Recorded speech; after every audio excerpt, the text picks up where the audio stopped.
In this course, we'll review some quick steps on how to create an open enrollment. Here, logged in as a broker, I've accessed my company. And to create an open enrollment, I first start by adding plans. So under the Benefits tab, I can see that I've already added my future plan. We're just adding a quick medical plan for the sake of time. Of course, you would add all of your plans. So to begin an open enrollment, from the left navigation, find the link that says Open Enrollment. Here you can see that there are articles that are available to you by clicking the Read Helpful Tips, but for us, let's just go ahead and click Add New Open Enrollment. On this page, we can see that there's some information that will need to be provided, but we can also see at the top, we have those indicators letting us know that there are incomplete items. Just like when we built plans, we can see that this is an incomplete plan or an incomplete setup. So let's scroll down and see what kind of information we need to enter. First, we have to give it an effective date. The effective date is going to be the date of the new plan. So in our case, we're opening up for a 10/1/2023 open enrollment. So our effective date will be entered. Our enrollment start and end date are going to be entered. These two fields are going to control the window in which employees can come in and add their enrollment elections. The administration end date is going to tell us the last day that we as an administrator expect to be able to come in and access an open enrollment for any employee to make changes on their behalf. Let's go ahead and enter that information.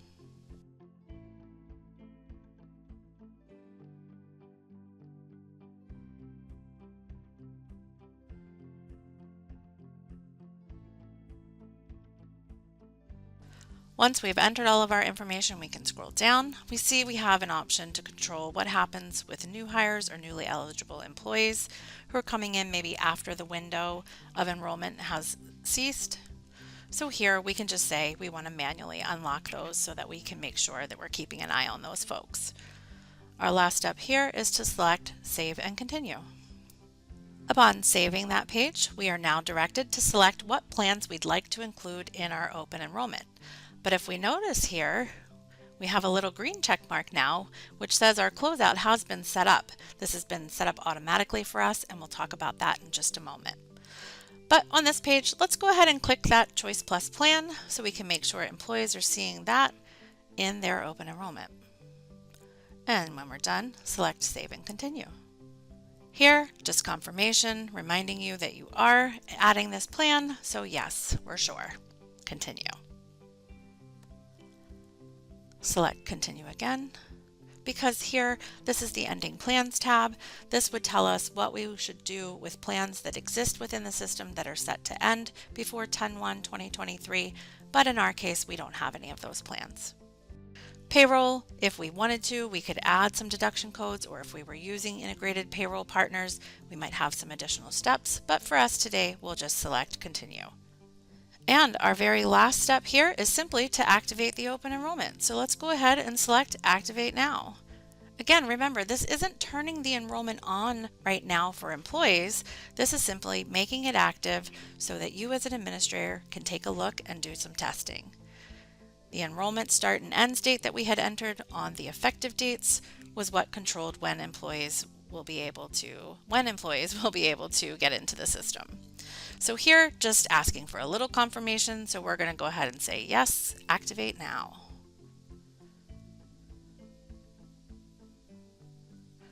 Once that page is saved, we'll now see that we have two green check marks. So not only are we enrollment set up, but we are closeout set up. So technically, our open enrollment is good to go. Next step would actually be to go to the Home tab, pull up a benefit eligible employee. So let's go ahead and check on Grant. Here, under Grant's account, I can see that I can now access his open enrollment. This would allow me to click in to move through the open enrollment flow as the employee, but I could also do so for a test employee so that I could test my open enrollment and make sure all plans and rates are displaying as expected. But I want to hop back in and take a few more peeks into some tools that we have through Open Enrollment. So I'm going to go ahead and select my Home tab. And here under the Things to Do, we'll see the quickest way to get to the Open Enrollment setup is simply to select Active Open Enrollment. Within the dashboard here, I would like to take a quick look at our notification section. In our Send Notification, we're going to go ahead and select that just to see the kind of information that we have here. First up, we'll look at our recipients. Who do we want to send emails to? We can see we have a few options here, but for our purposes today, I'm going to say anyone who has not started. We can preview those recipients, and what you're really looking for here is to make sure that you have employees with email addresses. I've set myself up for failure here. None of these employees are going to get emails because they don't have email addresses. Good thing this is just a training video. So I'm going to go back. I'm going to pretend like all my employees did have email addresses.